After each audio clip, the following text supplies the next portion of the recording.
Okay, we're back here on the show, and we have Misty here. Misty, Hello welcome to the again, show. Misty. Thank you. And great to have you here on the show. And so what are we talking about? Because Sandra didn't tell me anything. She just surprised on the show today and just brought this mystery guest in. Well, it's funny that your name is Misty. We can call her Misty Guest or Mystery Guest. Misty is someone I ran into last night, actually. So thank you for being so accommodating. What were you doing last night? Well, we had one of the sessions, and Misty showed up, courtesy of Asha. And so, as we have the circle, any new people, we say, hey, introduce yourself kind of thing. And so Misty did. And she talked about living a life predominantly without money, and how she's basically manifested, when you fully trust in the universe, how you're always given everything you ever need. And so she gave us story after story after miracle, and it was so interesting. And I thought, this is a person that is moving into, I believe, where we are going. And so I thought, wow, she'd be an amazing guest to have on the show. Okay, great. So tell us a little bit about yourself. Somebody said to name myself as a spiritual healer, because I have so many different things I do that it's spiritual healer basically encompasses everything. I just think you live spiritually. Yes, really. I live spiritually. It's not my religion. It's not my whatever. It's not my job. It's who I am. It's like my own belief. I've been living basically through the universe for quite a few years. I've had my moments, where sometimes you get pulled back into the so-called normal world, because people tell you, you can't live that way. It can't be done. No, you need a normal job, or you need to charge for your services. So Misty, let's talk a little bit about that, because when we talked last night, you talked about having a full-time job. You were living as a waitress. Yes. You were working as a waitress. A long time ago, yes. And so how many years ago was that? Ooh, I quit that in, I think it was 2001 or 2002. Okay, so over 10 years. Yeah. So what was the turning point for you? Basically, I work with spirit, and I had to learn to trust that these are my spirits speaking, not just my mind. And I was told that this is no longer my path. And I loved waitressing. For me, it was a way of helping people, because I always loved helping people. I'd give up something in Montreal to hitchhike across the country with my son and a backpack, and it's like just to go help people. So this was a way of my helping people. I always had my customers start telling me their problems and stuff like that. So it's like something I've always done. Okay. And one day I was told, it's like, you'll be doing something completely different in the same environment. And I was like, yeah, right. Okay, I'm going to be a cook. I don't think so, And it started out with my doing tarot readings or oracle readings in a place in Winnipeg that was very famous for doing that. Okay. So it's the same environment. It's a restaurant, but doing something totally different. Okay. Better than being a cook, for sure. Yeah. So from there, it started out with the trusting, trusting that there's something more out there, because I kept thinking it's my mind. I'm going crazy, because I was sent to see psychiatrists when I was 9 years old for being different, Okay. I'm finding out all the secrets of the family now, that this runs in a family further back. So it's like, oh, I'm not so crazy. And I ended up at some point just giving everything up and living in a shed, because I felt this is where I needed to be. Now, what gave you the courage to do that? Can you It's kind of facing fear, like the young man was talking about before, about fear. I find everything in life, how we're controlled is through fear. You can't do that or else. Pretty much most of my life, I tried to do everything what other people wanted, to be accepted. When I discovered that this isn't who I am, this is keeping me down, this is not what I'm supposed to do, so I just kind of faced my fear. It's not to say you'll never have fear, because you'll always have society telling you, oh, you can't do that, you're wrong, you have to be normal, But it's facing your fears and go ahead and do it. So when you moved to this shed, you just basically got rid of all your possessions? Yes, I had basically one suitcase of things, and because I've been giving things away all my life anyways. Okay. It's like somebody would come for a reading, and I picked up that they need to study crystals because it has to do with them, and I had this like $35 crystal book, and I'm like, oh, okay, this is for you. It's like, and they would be surprised, like, oh, but like the reading is less than the book.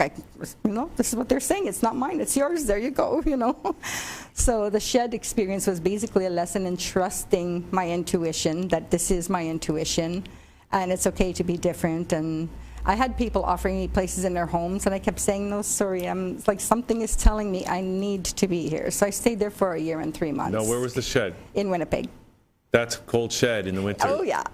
I insulated 3 walls myself. I had a tiny little heater that my mom sent me from Montreal. Yeah. And there's only one night I needed to go to the Salvation Army. It was when it was minus 51. Oh, my. Well, that's Winnipeg for you. I mean, that's the worst city you could possibly pick to live in a shed. Okay, so wow, so you really developed a thick skin for that. But now, how did you feed yourself? How did you function? How did you buy deodorant, for instance, I or live shampoo? through donations. Okay. So a lot of times the donations is coming through food or places to stay. I just came back from 4 years in Egypt, and how I went to Egypt actually was through Facebook. People saying, we need you here.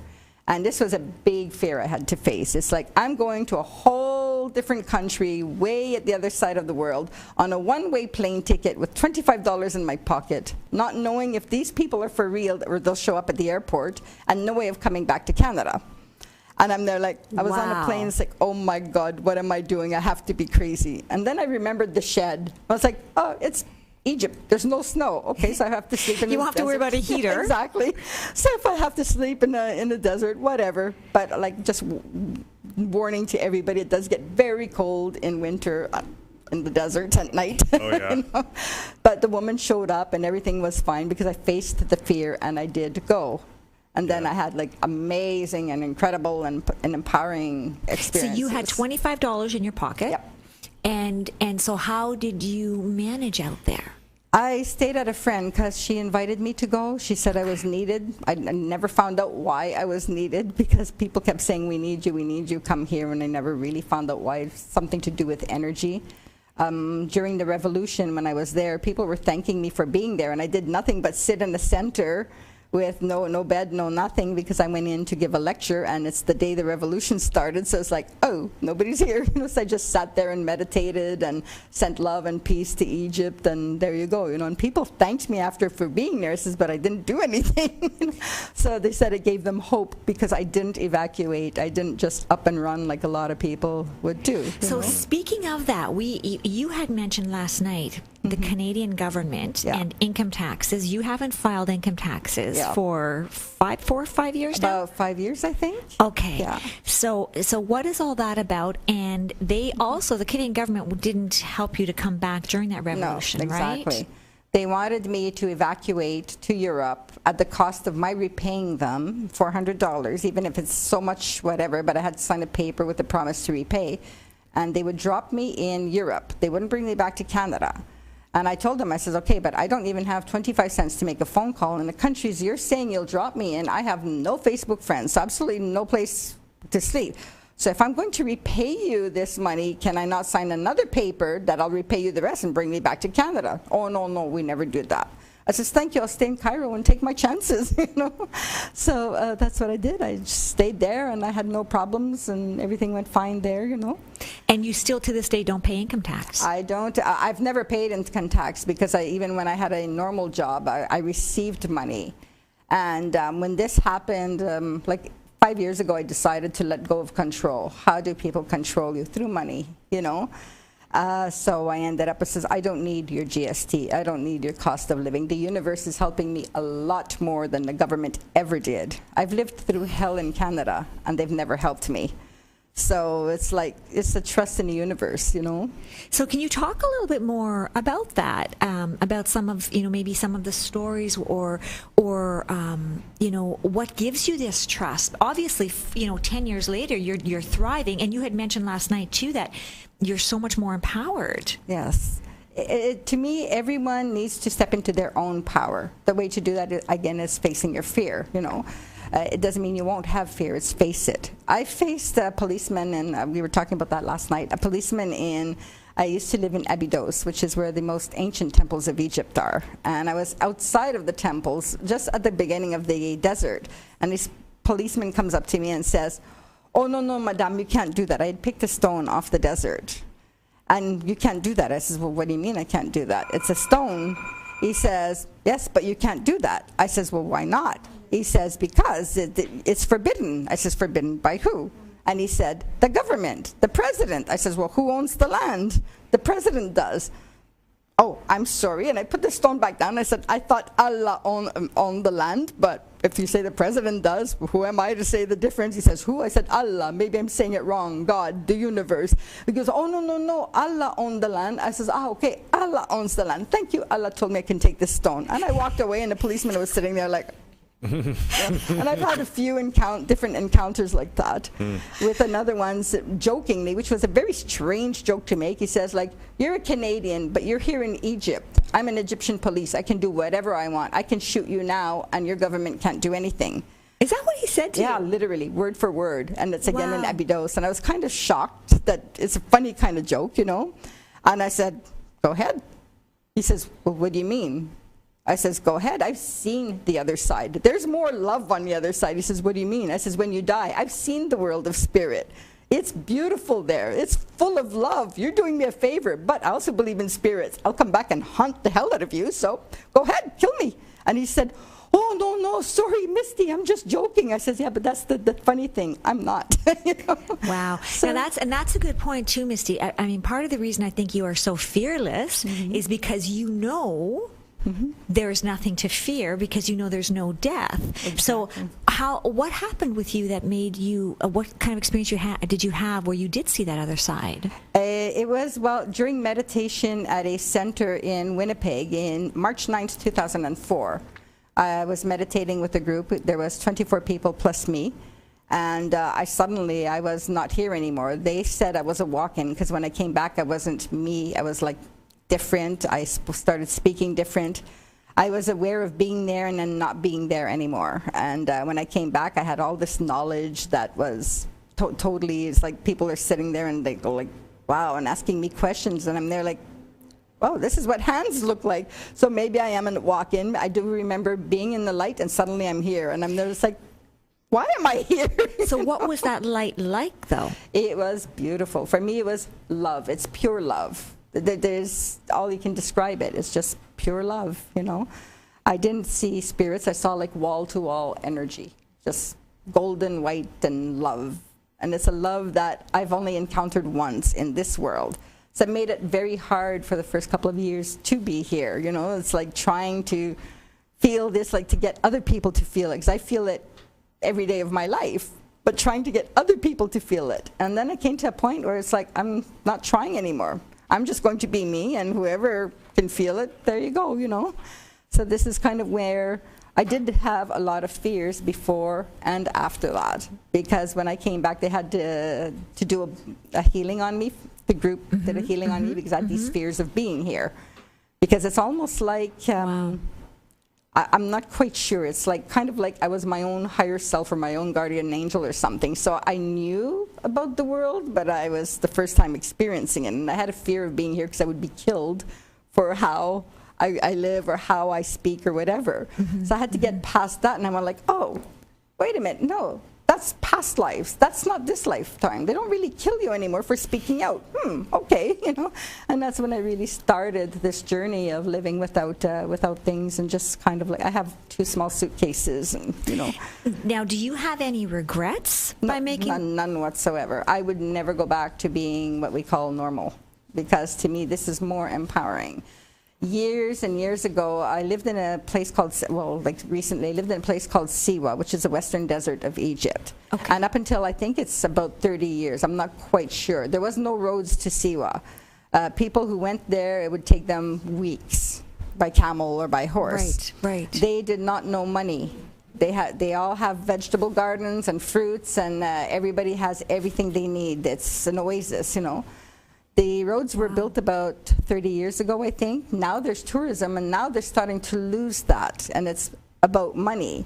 And there's a young man, I call him young man even though he's my age. There's a young man who started, oh, you need a job. You can't work like you're doing. I says, what are you talking about? I have a job. No. You don't make a salary, so you don't have a job. I says, it's not about a salary. Do I not have food? Do I not have a place to sleep? And he says, well, no, but it's a job is money. I says, no, a job is not money. I says, what does the money bring you? The money brings you food. The money brings you places to sleep. I have that. I says, 30 years ago, you guys had no money. How come you forgot that? He says, but you need a bus ticket back to Cairo, so how are you going to get it? I says, the universe will bring it. And there was a young man from Libya that was sitting there, and that night he called me, he says, Misty, I bought your bus ticket. I wanted you to know that because I want to be able to tell Saeed that I didn't give you the money, you got the bus ticket because that's what you asked for. So I want to prove to him, like, this is how they used to live and they're forgetting that, you know. So basically, in a way, you just cut out the third party because when you said, you know, you need money for the shelter and the food, I already have that. So you're really taking. Now, somebody, and we talked about this last night, some people might say, okay, but wait a second, you may be living without money, but other people are paying your way. So really, you're not really living without money. Some people might think you're mooching. Yeah.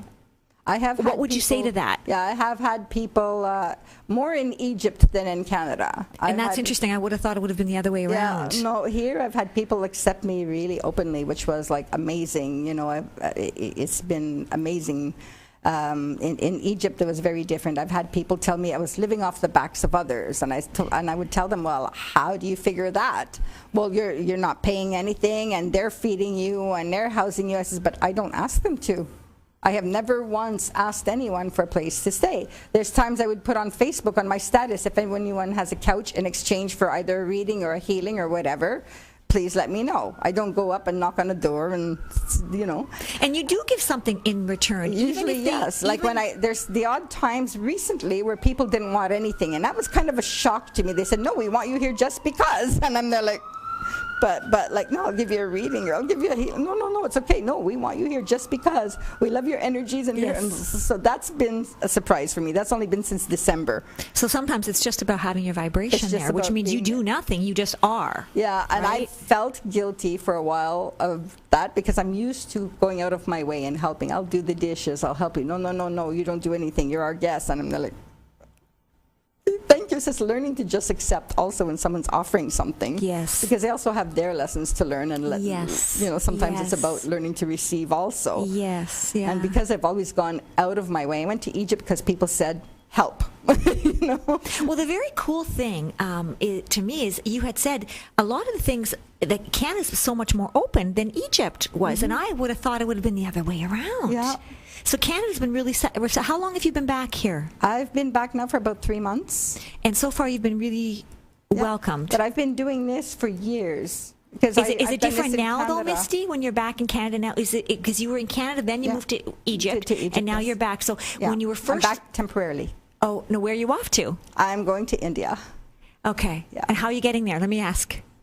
Universe, when it's time, the ticket comes. And now how do you know it's India then? What if a ticket comes to China? No, but I learned to trust my intuition and the messages I get. The first sign I saw when I got out of the airport in Montreal, I wasn't even out of the airport, like on the walkway to go downstairs, here's a big billboard inside the building that says, welcome to mystical India. And I'm there like, Okay, so you know what? I got to friend you on Facebook because when you're off to India, let me know and I'll mention it on the show. She's off to India. All right. It'll be interesting to see when that happens. Yeah, I'm looking forward to it. I've had people tell me, no, you have to be careful. You're a woman alone. Because I had this in Egypt too. You're a woman alone and at your age, you know, as if age matters, you need to be careful. I says, look, I've lived through hell in Canada. What more can happen? It's like you make Canada sound like a war zone or something. For me, it was. I've lived through 9 rapes in a 10-year period. Once in front of my 2.5-year-old daughter. I've lived through 9 car accidents. I've lived through somebody pushing me down 2 flights of steps. A father trying to kill me many times. And that's the thing is, I've lived. You know, I'm here. I have a brother who, in September, just laid down and died. You know. Wow. So it's like, okay, I had to start coming to terms with that I'm here for a purpose. Or else, because I've asked many times the universe, okay, I'm tired of being here. It's like, I want to go home now. I've seen the light. How come he gets to go home and I don't, you know? Yes. And I got very sick before my birthday. And it was from the energies, the whole thing of the people's expectations of 2012 and the ongoing demonstrations in Cairo and stuff like this. And I got physically sick for 2 days. And when I came out of it, I realized it's from the energies. I've been absorbing energies all my life. I've been absorbing other people's fears. And now it's time to let go, and it's okay. So he got to go home, but I've seen home. So my mission is now to help other people to know their home, you know. Wow, to very say nice. you don't have to be afraid. Why are you afraid of speaking out? It's like I've been threatened by policemen in Egypt. I've been threatened by policemen in Winnipeg. It's like, you know, and it's like, so it's now let go of the threats. They can threaten you, but unless you buy into it. Yeah. So it's just an extension of the clearing the fear, basically, is what Joshua was talking about. Yeah. So, Misty, we don't have a lot of time left, but I'm just wondering if you can, like, you know, I mean, you've seen both sides, Yes. all sides. You know, what can you tell us about, you know, the energies in the world these days? Great question. There's lots of, What's going you know, on? there's lots of people afraid of lots of things. Yes. But what can you tell us I that you find the world shifting very, very quickly because there's more people waking up. I've had many people say, no, there's more wars now, there's more this, there's more that. But to me, there's not more. It was always there. It was hidden, you know. Just coming to the light it's now. no longer hidden, it's surfacing. How do you clear things? By facing it and letting it go. Beautiful. I've learned to, like, I do feel people's negative energies because, like, when you're an empath and you're working with the spirit world and all, you do feel other people's stuff. So you need to ask yourself, is this mine? Why am I crying for nothing? Oh, it's not mine, it's someone else's. Okay, and then let it go. There will always, until the whole world is perfect, hopefully before I die, but I doubt it, you know, there will always be someone trying to stop you from doing what you're doing. But it's just face them and let them go, and then whoops, they don't exist anymore, you know. And things will change a lot Yeah, quicker. things change a lot because I've encountered people that I've known for a long time, and I've passed them, and it's like, who are you? They say, hi, remember you lived in my house. It's like, and I'm there like, I'm sorry, I don't remember you. And it's like the mask falls. Wow. You know, the mask falls. You don't recognize that energy anymore. They're a complete stranger. And I've read that in books years ago, and it's now I'm living it, you know.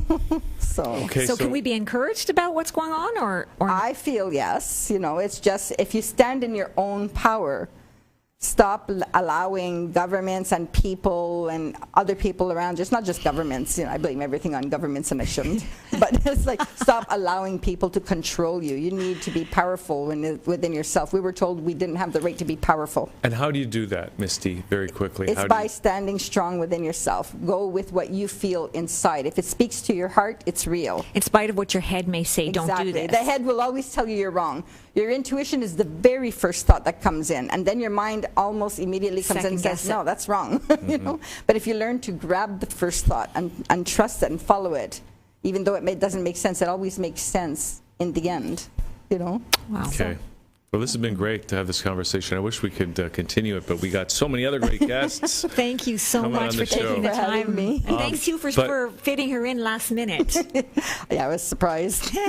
Well, that's great. So, Misty, so like maybe there's somebody out there that has a ticket to India for you. Where can they get in touch with you? I'm on Facebook. My name is Misty Fehus, Fehus. And Misty with an I or a Y? Yeah, Misty. Okay. Fehus. And I also have I have a few emails, but like my main one is angelicalmessenger1@yahoo.com.